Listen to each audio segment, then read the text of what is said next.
I'm Brandon Rowe in Toronto, and today we're learning that the waterfront repairs will cost $7.4 million. But the City of Toronto won't be paying for most of it anytime soon. So that can mean when you head to the downtown summer oasis, it won't be fully back to normal.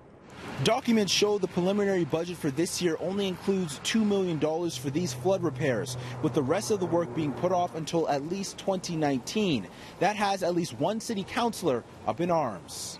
Last year, the city lost $5 million in revenue because that's how popular our island is for people to go there in the summer. And we have to make sure that all of the beaches that people use, that we get them restored in 2018. I'm concerned about the waterfront as a whole. We have beaches all across the city of Toronto. They were all affected with that flood. Let's make sure they're restored so Torontonians can enjoy their front yards, their cottage if they don't have one. It's our waterfront. Ironically, the Toronto Region Conservation Authority says ensuring you have the best experience possible on the island this summer is the reason why some repairs should be delayed until the fall.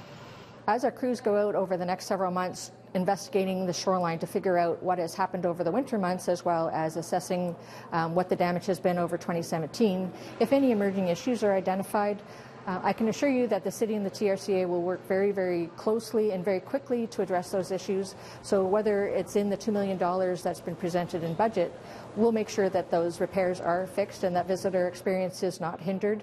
We have to make sure that the visitor experience is put back in place so the public can enjoy those parks.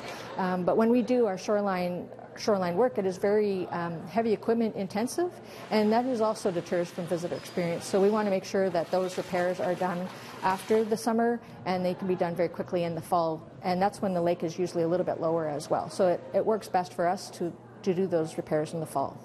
Gaffney says some repair work has already been done and the $2 million budget isn't set in stone.